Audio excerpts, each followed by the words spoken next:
right. Let's keep it going. At number 2, I have the 2007 New York Giants. Now, the Giants, they definitely felt like they had a team that was ready to compete and win the Super Bowl, but they kept coming up short in the playoffs the last couple of years.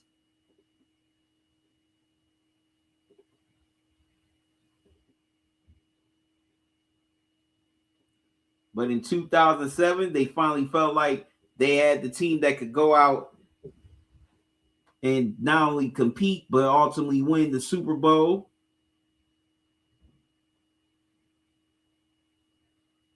They had a pretty nice draft as they drafted Steve Smith, the wide receiver out of USC, as well as Zach Diossi, the linebacker out of Brown.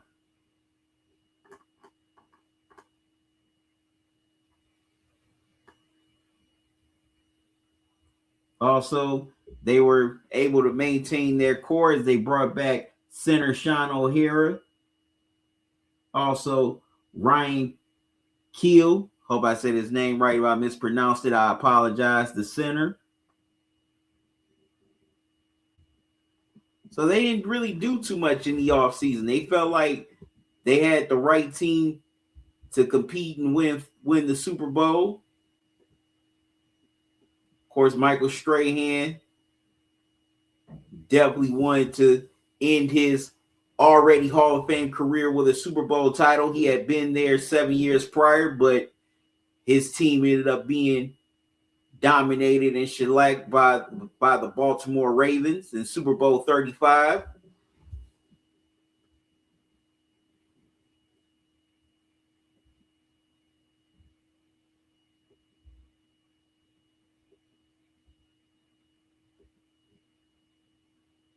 But he felt like this was finally his chance to break through and get that elusive Super Bowl title. And the Giants came into the 2007 season ready to show the world that they can win the Super Bowl, but kind of got off to a rocky start as they went 0-2 with losses to the Dallas Cowboys and the Green Bay Packers.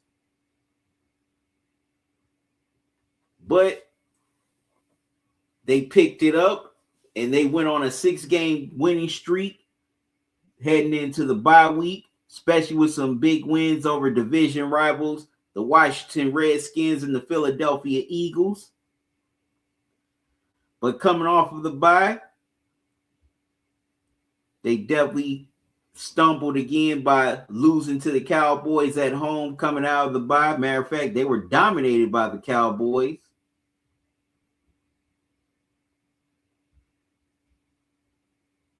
But they still won 4-7 to finish the regular season. Now, they had a tough loss at home to the New England Patriots, a very hard-fought loss that came down to the wire. But the Patriots would survive 38-35 in the final regular season game at home to cap off a perfect regular season at 16-0. So the Giants finished 10-6. They were second in the NFC East, and they had the fifth seed in the NFC.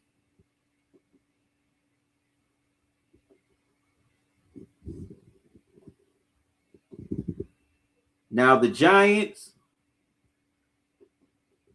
my apologies.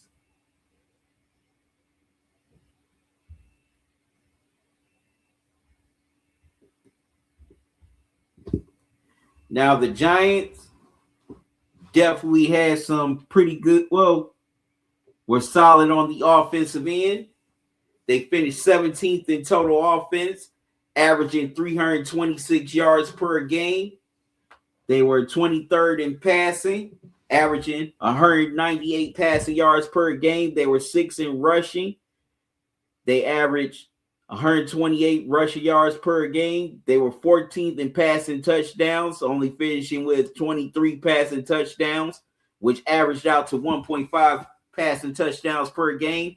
They were 7th in rushing touchdowns, which they finished with 15 rushing touchdowns, which averaged to 1.0 rushing touchdowns per game.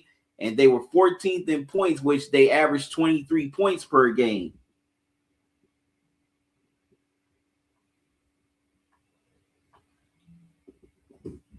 Now, they had a pretty good defense that was anchored by the Hall of Famer Michael Strahan, as well as Usi Umenyiora, who I thought was underrated. They were 7th in defense, giving up only 305 yards per game. They were 11th in pass defense, giving up 207 passing yards per game. They were 8th in rush defense, giving up 97 rushing yards per game.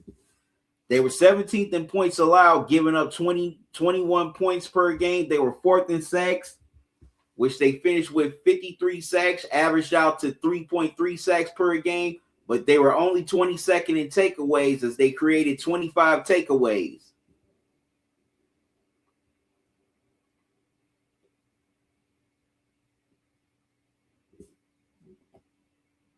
The Giants came into the playoffs huge underdogs. Well, not huge underdogs, but they were underdogs due to the fact they had their past postseason failures, but they were out to prove everyone wrong, as the wild card round had been their Achilles heel the last few years. But this time, it wouldn't be an Achilles heel, as they had to go on the road for all their playoff games. And they went on the road to Tampa Bay, dominated the Tampa Bay Buccaneers 24-14. And now they were on to the divisional round against the vaunted Dallas Cowboys, who had swept them during the regular season. They were in Dallas, which was Texas Stadium at the time. So, of course, that was a very hostile crowd. But for the most part, the Giants definitely weren't intimidated. Matter of fact, they started off dominant. They had a 14-0 lead. They started off with a 7-0 lead, but the Cowboys answered with 14 points to take a 14-7 lead. Then they led 17-7 in the third quarter, but the Giants stormed back with 7 points of their own, and they ended up getting a 21-17 win. So they finally broke the streak against the Cowboys, as the Giants sealed it with the interception by McQuarters in the final seconds to seal the win and to punch their ticket to the NFC Championship game, as they would go into the frozen tundra that is Lambeau Field in Green Bay. And in this NFC Championship game, it definitely lived up to its name. It was almost 0 degrees in that NFC Championship game. It was about, 2 degrees at kickoff, and it was cold throughout the night. But there was a lot of heat and action on the field between these two teams, as this was a very close game. Also, there was kicking struggles. Lawrence Tynes had missed 2 field goals early in the game. So the game went into overtime, and it looked like Brett Favre, the welfare king, and the Packers were going to drive down the field for a game-winning field goal. But the Giants had other plans, as the ball was intercepted early in overtime by Corey Webster at midfield.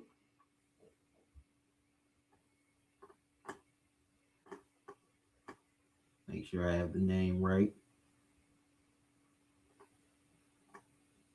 Yep, Corey Webster, the cornerback with the interception at midfield. And Eli drove the Giants down the field. And this time, and it was up to Lawrence Tynes again to make the kick that would send the Giants to the Super Bowl.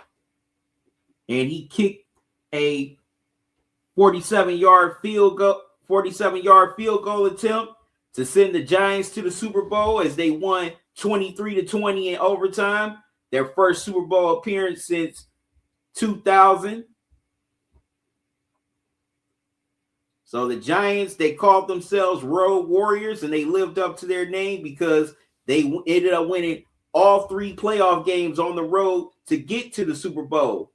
Now, they had one more nemesis, and this was a big nemesis too, that was standing between them and their 3rd Super Bowl title, the undefeated New England Patriots. Of course, the Patriots, they finished the regular season 16-0, and they had a very dominant playoff run as well. And they were looking to cap it off with a Super Bowl win to cap off their perfect season.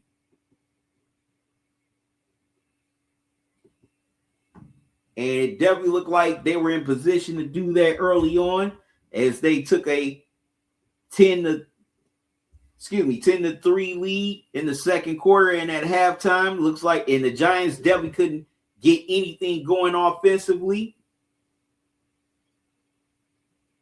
Well, my bad, it was 7-3 at halftime, not 10-3. My apologies. But Tom Brady led a game scoring drive that gave the Patriots, extended the Patriots lead in the fourth quarter.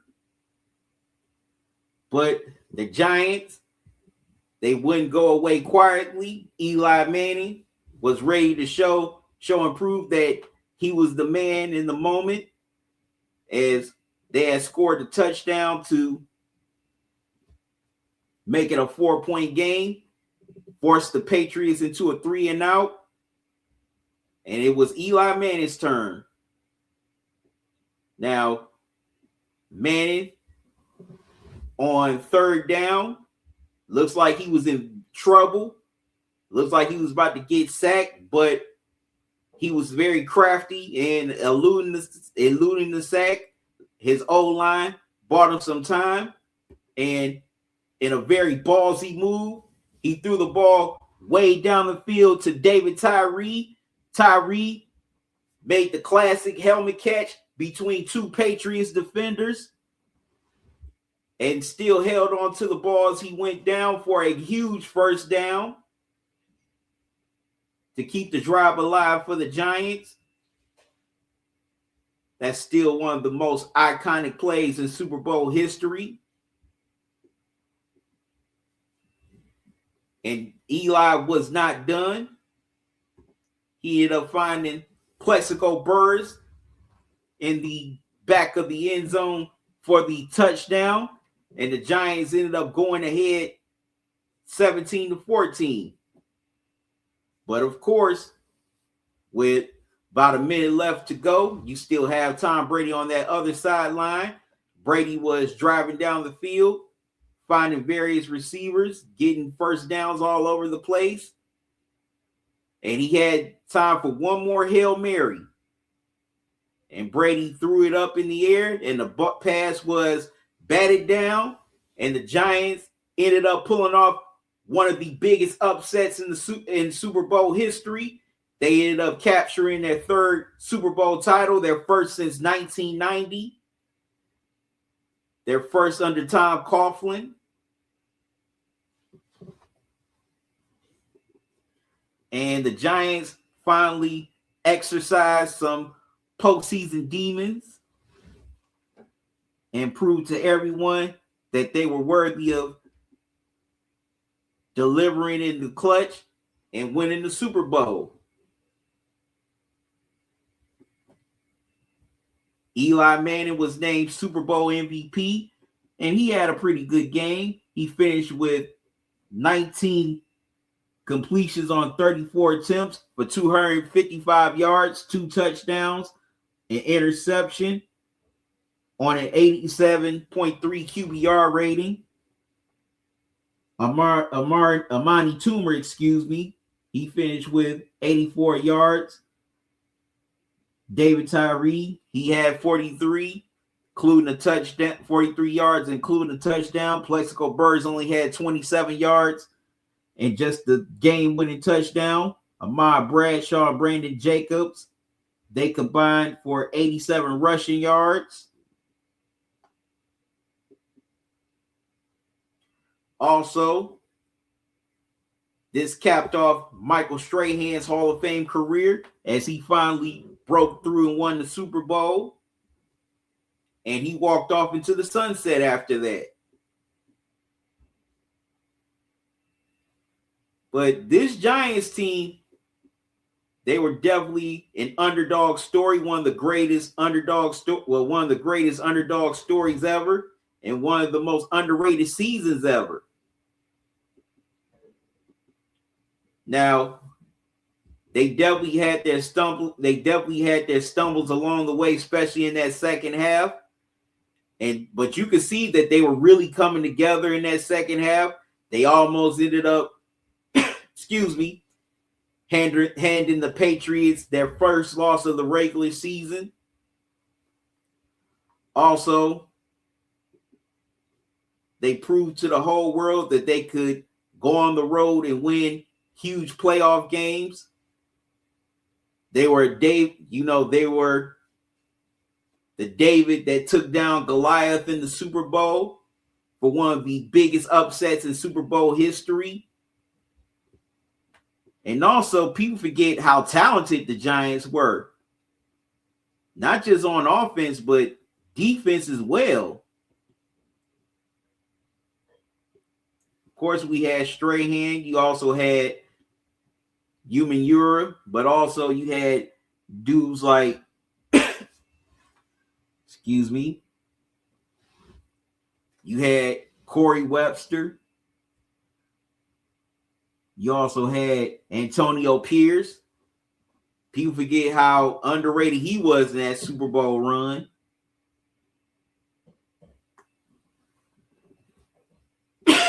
So you had talent on both sides of the ball. Plus, this team definitely should definitely should get a lot more flowers than what they do. Yeah, they get their flowers for the Super Bowl, but they don't get their flowers for the team that they had that won the Super Bowl. This team was definitely talented, and you can see why they ended up winning the Super Bowl. And plus, their season should definitely be highlighted more than what it is. That's why I have the Giants here at number 2.